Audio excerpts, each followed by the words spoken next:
Welcome everyone to the second episode of Fish Bros. I'm Christian. I'm Zeke. What's up, guys? What's up, guys? Josian here. What's up? It's Jonathan. All right, now that everyone's introduced. Marlins and just MLB in general is off to a very slow start in the offseason. And it's kind of annoying. Man, Lindor in the division, dog. That's tough. And I got rumors saying they might extend them and all that stuff. That's what I'm hearing. It's tough. Hey, but if he doesn't sign the extension, look, the Mets just pulled the Mets. The Mets pulled the Mets, but dog, Cohen, dog, he's been making moves in the beginning, since the beginning.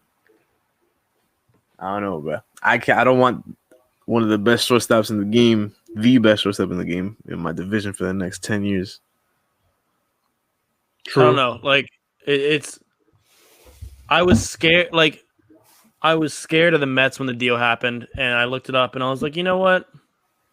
Mets are still gonna Met. They don't have they have a good lineup, but like, you think Lindor would put them so far ahead? You look at that, and you're just like, all right, what else are you gonna do? Because like, you're still kind of like in the mid right there. Yeah, I mean that also goes with the fact that the offseason has been slow. We don't know what else they're gonna be doing and like other moves they could possibly make and stuff. Do we see him signing for 10 years? I think he's about to say I don't see him 10-300. I don't know. He might get 10-300 with an opt out like after 5 years, 6 years. I mean, I guess it has been the pattern now for a couple players. They all been signing for 10 years, 11 years, 12 years. I don't get the point of signing somebody that long. We might see more Rendon type contracts, 7 years, $207 million. There's like a market for that, like Seager, Trevor Story next year. Like they're probably gonna get those type of contracts. It's like I don't see Lindor wanting to stay in New York for 10 years, especially Queens. Like, I was like, he can stay in New York if he wants to. Like, he'd be with the Yankees, but like nobody wants to stay with the Mets. Like, yeah, I don't know, man. It's tough, but we use the Mets as an example because they've been active trying to do stuff, and the Marlins have been sitting there watching for the most part. How do you guys feel about that? Annoyed, but I understand it. It's like we don't have like the money for it yet. Like as a fan, of course, you just want to sign everybody, get everybody on your team, and like compete. But things are unrealistic right now to be expecting that. Like you can make minor improvements this offseason, but 2021 is gonna be like the big year to see where this franchise is heading, like with our prospects and how that stuff unfolds, because they made a commitment to build it the right way, and building it, the blueprint for winning is drafting and developing your talent. Like very few teams in the majors win just off signing free agents alone. Because even if you look at the Dodgers, yeah, they traded for Mookie, but most of their talent has been homegrown. So like the blueprint is prospects. That doesn't mean you have to prospect hug like people have been saying. You don't have to prospect hug, but you do have to see what you have in the guys you draft. And that's why I think 2021 is a big year for that. So it's not the year to just go out and sign everybody. That's how I look at it. Yeah, good example of like signing everyone doesn't get you that ring is the Yankees. Yankees sign a bunch of people and they don't have that ring. Not since 09. Yeah, man. Like you look at all the past World Series winners, all of their core is homegrown. Dodgers, homegrown. Boston had homegrown talent. Minus like you need those free agent acquisitions. Like Boston got JD Martinez. Dodgers got it wasn't a free agent, but they traded for Mookie and stuff like that. But you look at all the last title contenders and World Series winners, they all have homegrown talent. So I'm not complaining that the Marlins aren't going out and trading for Wilson Contreras. Like he's a good catcher, one of the top catchers in the game. But I'm not gonna like go ape shit if they don't trade for him. You know, like I think we have to be like we gotta be realistic with ourselves. Like of course, we come up this season where we were way better than we expected to be. We made it to the playoffs the first time in, 17 years, was it right? 17? Yeah, 17. Yeah. Like, we make it to the playoffs for the first time in 17 years, and it's like we have such high expectations, but then we're brought back to earth thinking about, okay, that was a shortened season. There's a lot of different things that happened. Of course. Obviously, we have the talent to get there. If we could get there on such a quick notice and everything, and we were able to win the first round, like, we have the talent and the opportunity to get there. But we also have to think about the fact that it's like we still have so much talent coming up in the minors. We have a brand new GM. It's her first year as a GM. Of course, she had assistant to the GM in New York and has worked in the baseball league for a long time. And there's a lot of stuff that she can do, but it's her first time ever really being the GM. So she's getting familiar with everything. She's getting familiar with everybody. She's learning the prospects that we have, learning our minors. And we, like, obviously we don't want to prospect hug, but we also don't want to, like, block up prospects. Because we don't want to. We can sign some impact bats and sign some impact pitchers, but we also don't want to sign, like, some. Let's say that we don't want to sign like a massive first baseman because we have Lewin waiting in the wings. We can sign somebody to get a stopgap for a year or two, but we have so many people coming up that we don't really need to be worried that we're not making these huge moves in free agency right now. It's just not the time for it. That's the thing. Like, every team that goes out and makes an acquisition, they do that after they already have their core intact. Like, they don't just go and sign a expensive free agent when they know that they have people coming up. They wait for the person that they have coming up to develop and show whether they belong or whether they don't belong, and they fill in other holes as needed. You don't want to fill a hole that could probably be filled by somebody else. Yeah, and like people are like overreact. What? No, like, my thing is, like, I get we don't have to sign big name free agents, but do something. We're poking the Marlins with a stick, telling them to wake up. They haven't done anything. Yeah. No, of course. You still gotta look at it like. Go ahead, Pugo. Kim's a winner, bro. Like, she's got 3 rings, and I don't know how many postseason appearances with the Yankees and the Dodgers and the White Sox. It's like. Of course, she knows what's up. People in our front. We have people in our front office with like winning pedigree, championship pedigree. You think they want to just come here and lose? Like, that's not what's going on here. They have to evaluate the market, their talent, and everything, and see what the best course of action is. Just because they're not spending money in a COVID year doesn't mean that they're broke or they're not going to spend money in the future. There's limited money to spend right now anyway. The free agent market is not anything to salivate over. Mm-hmm. It's like there's no point right now. There's no point. It's like what John said. We have to be realistic. I don't see us making the playoffs this year. If I'm being honest with you. We're not ready. 162 game season. I don't think we make it that far. Honestly, it might not even be 162. Yeah, it depends on COVID. Yeah, I was more confident. I feel like before everything happened, but. Honestly, I think we had the potential to, but now that the Mets have improved, and like whether or not you agree that it improved a lot, the Nats have done a couple moves that have helped them improve a little bit with their offensive, getting Josh Bell and Kyle Schwarber. They're not definitive, but they're still something to help upgrade and something to bring more power to their team. And you kind of just sit there, and it's like, yeah, we're not in the spot. We need to do something. We're not in the spot that we need to like. Go all in because we still have so much waiting, but it's like you're sitting there and you're like, man, just do something, Like, I mean, we signed Ross Detweiler, but like that's not going to do anything for us, Yeah, like that's why they're probably in the moment where they're evaluating the market, everything they have to do, and they're gonna assess it. I hope some point soon. You don't want to wait around too long, and then all the pieces you were gonna get to go away, but you still got players that would help, like Eddie Rosario. Everybody wants. He's still available if they want to go after him, if they are going after him. But like I was telling you guys earlier, before we started recording, the best prospects we haven't even made it to the majors yet. So people are talking about Eason, Lewis Brinson, Monty. They're great and they have potential, but our big boy prospects, they're still in the minors. You got Eddie Cabrera in the minors still, JJ Bleday. Like, we have prospects that are going to come up and hopefully take us to that next level, give us that Acuna effect, but it's all about improving in the short term. So if we could get some stopgap improvements, so be it. But you also have to realize, like, you have to have your homegrown talent. If not, you're not gonna win. Bro, I'm so excited for Eddie and Blue Day. Like, shit, bro. Eddie's gonna be so nasty.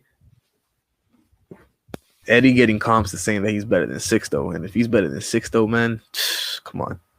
Fuck. Like, I love bro, that thinking about our rotation minors. is stacked. I love thinking about the potential that our pitching staff has and being like, man, one of these days, Sandy Alcantara is going to be our worst pitcher, and that's just like mind blowing to me. Wow, that's a thing. That's another thing, bro. That is another thing. We have so much pitching capital, man. You could always go out and get bats, but we have what's important, which is pitching, starting pitching. So we don't need a panic, because when we're getting to that winning window, we will just get the bats that we need to acquire, because we have what's important, which is pitching. Yep. And we have enough of it to where when it is time to get a bat, we could part with some pitching pieces if that's what it needs. Of course. Like, I don't know, man. People have been overreacting and saying that the penny pinching and stuff, and I don't think it's like that, man. Like, we just have to see how the offseason plays out. There's still a lot of time left. Still good people left on the market that we can acquire for a year or two, some stopgap free agents that we may be able to trade later on. I do think though that I think we're closing the window of the opportunity of trading some of our pitching prospects that we have the surplus of. I think the players that we have that are like really excellent, but might not, aren't as good as the other pitchers that we have coming up, like Neidert or Holloway or Guzman or Braxton Garrett. Like, they're all going to be phenomenal someday. But I feel like the people that we have in the wings beneath them are so far better that we have this opportunity that we can trade them right now if we'd like to for, some bats or something like that. But we're about to close that window because, Braxton's going to be, I think Braxton's turning 25 soon, and a bunch of others are turning older. And so it's like we're getting to the point where they're going to be no longer prospects. They're just going to be like old minor league players. And so I don't want to rush anything. I don't want to prospect hug either. But I think we need to get to a point to where we can trade them for an impact bat either this season or next season before their window closes on trading them. That's when you have to evaluate where your prospect bats are at, how they're hitting and everything, because you don't want to sell off prospects when you're not really ready to win. If not, you're just trading to trade, unless you get, of course, an impact trade that's going to make you 100 times better at the moment. But we just saw Lindor got traded, so he's off the market for now, unless he becomes a free agent somehow. Anyways, you can trade for Chris Bryant. He's available. I don't know the package that would be surrounding that type of trade if we make one, or what the Cubs would probably want in return. It'll be like a pitching heavy package that the Cubs will want, because I think they're short in that category. Yeah, which is why I was saying or what John was saying. He was saying that we could part ways with some of our pitching for a bat. Chris Bryant is one of those bats that you could trade pitching for, and you can lock him up for a couple of years, and that's that. So what year is Chris Bryant under contract for? When does he become a free agent? Next year, maybe? I think he's got 2 or 3 years left on him. Yeah, let me check right now. I think I'm checking right now too. Yeah, it says he's 1 year. He's 1 year. He's on an expiring, and then he's an unrestricted free agent in 2022. Yeah, that's right. Next year. Ooh, that's what I'm saying. Well, maybe his price tag is low. His price tag is high. No, low in the sense in comparison to the big fish, Lindor. Depends. We can outbid any team in the major leagues if we want to outbid. A player like Lindor, who is a free agent after this year, took their best prospects. That's not saying much from the Mets. the Mets farm system is not that good. They did trade Ahmed Rosario, but they traded Jimenez, which was their number 2 or 3 prospect. But then they traded I believe it was their number 9 and number 10 prospect. So like Rosario's been kind of falling off the past couple of years. So like what they traded, I felt bad for Cleveland. I was like, man, y'all got fleeced in this, Like possibly you could get some more, and they could do well. But like, man, yeah, man, I don't know. Chris Bryan is more realistic than Lindor. So if the Fish were looking to trade Atlanta Splash, that would be the guy. But like we were talking earlier, I don't think it's the moment for that. It's just good. It's just fun to entertain it. But because the Cubs need what we have in abundance, which is pitching. So it's good to entertain.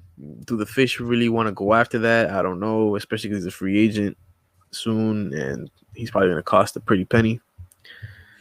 I think what I am getting really tired of is, and it's not necessarily the Marlins doing it, but we've done it in the past, and so our fan base is so accustomed to it and used to it and expecting it. I'm really, really tired of us whenever we try to make a big splash or something like that. It's someone that's like a mid-level player.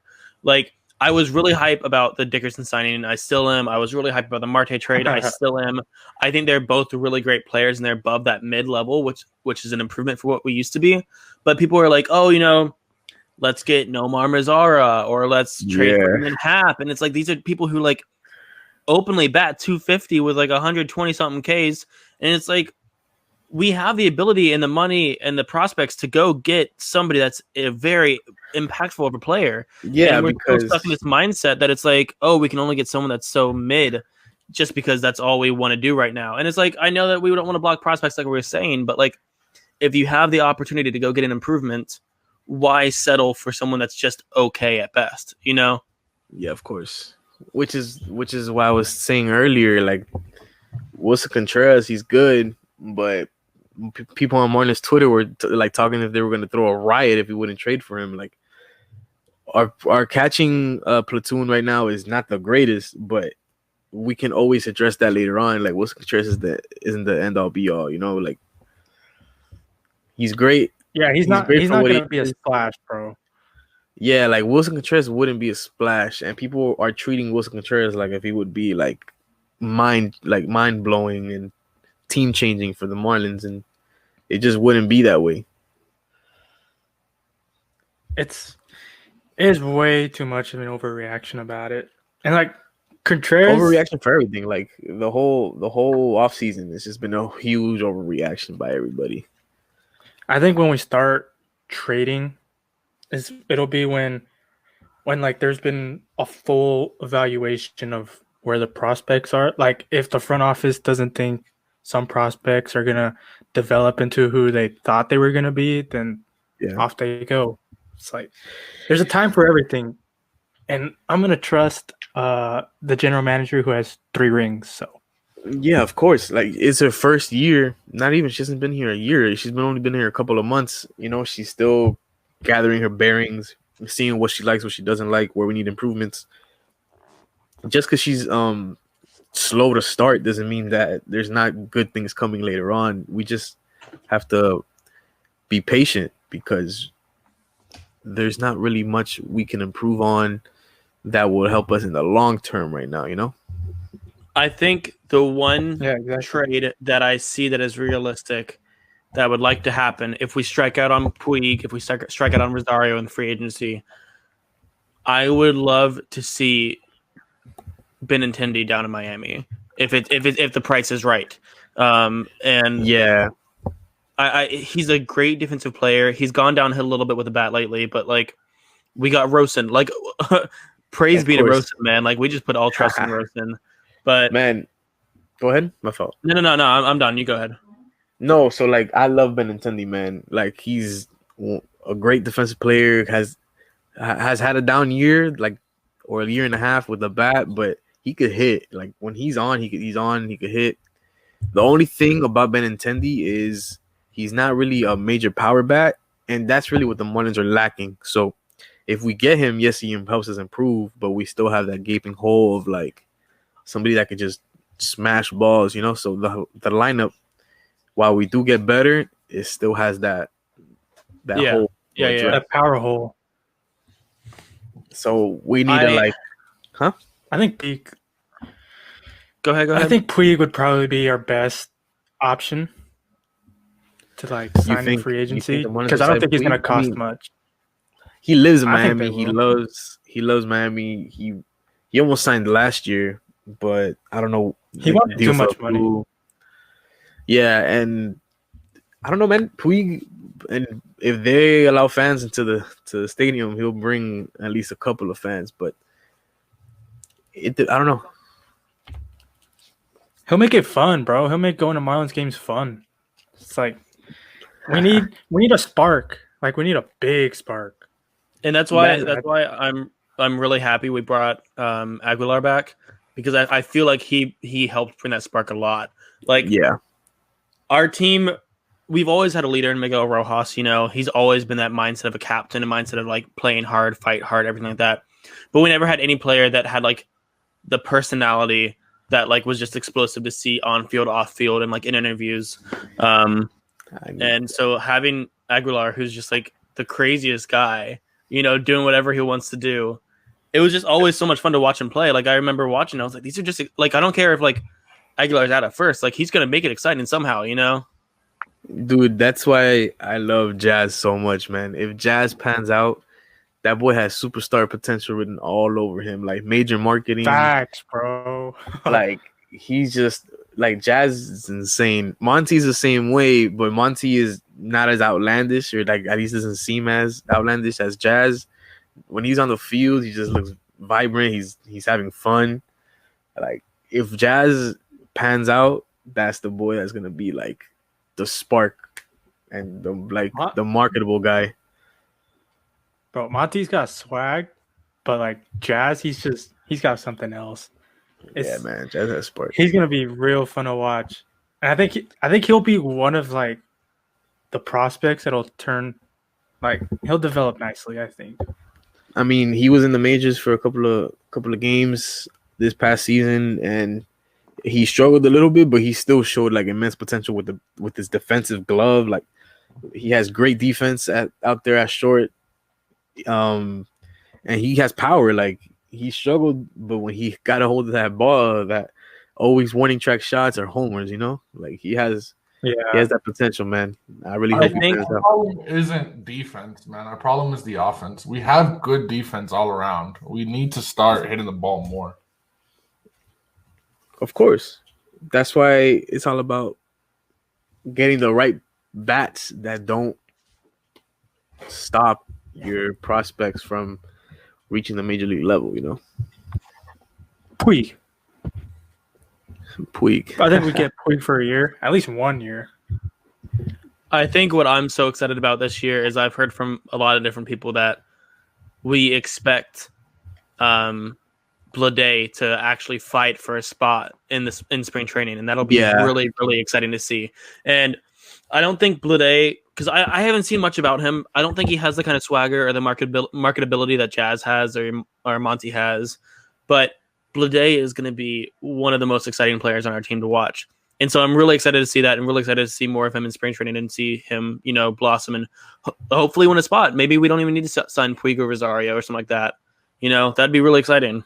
Yeah, that's what I'm saying. Like, our best prospects haven't even hit the majors yet. And from what I've been told, he's going to get a chance to win the starting spot from spring training. So the Marlins are really high on him. And let's say he doesn't win the spot from spring training. If he does well, he might get that midseason call-up. Like, the Marlins are really high on him, and they want to push him. So they're not going to wait around for Blade because he's that type of generational talent. That's what they believe.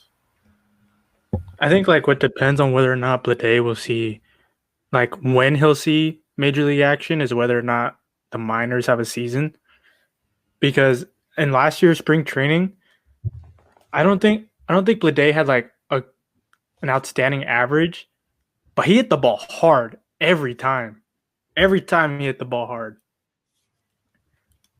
They love what they see about him. He doesn't really K much. He walks a lot, insane power. Like, they feel like he could be that guy. So they're gonna give him every single chance to be good. Yeah, and I think like if he does better than what he did in last spring training, and last spring training he didn't even do bad. The spot's his. Because who's he gonna beat out? Fucking Matt Joyce 2.0. The only thing is that if Blades to make the opening day roster, he's not gonna make it and sit on the bench. So I think they're gonna wait for him. Like even if he only bats like 250, I don't think he's gonna make it. I think he needs to have a kind of spring training like Lewis Brinson had when we first traded for Brinson, where Brinson batted like 400 that spring training and with like so many home runs and so many walks and everything. And that's because I'm pretty sure I don't know if I was the only one, but I was under the impression that when we did the Yelich trade, I was under the impression that Princeton was going to open up in the minor leagues, and then he had that insane spring training. And they're like, we can't ignore this. We got to keep him up there. Yo, spring training Lou is crazy. Every year in spring training, every year, man, every year. But he's actually starting to turn it around, bro. Like that was roasting awesome effect last season. It's what I'm saying, bro. The roasting effect. I don't know what his potential is, if he's ever gonna be like a at least an all-star caliber player, but at least he has a spot in the majors if he played like he did last year, even if it's just as a spot starter, Yeah, I think he's only going to continue to improve with Rosen. I mean, most of us have counted him out. If he could develop to even be serviceable, like against anybody, any pitcher, any given night, that changes a lot of things, Yeah, who knows? He could be a late bloomer like Yastrzemski over there in San Francisco. Yeah, man, there's a lot of late bloomers that are in the majors. You never know. Thank you guys for tuning in to another episode of Fish Bros. I am your co-host Zeke with the co-host John and Hosian, and of course your host Christian Pupo. And remember to pay BA. Pay BA. Yes, sir. Pay BA, man. That's the boy. You have a good one.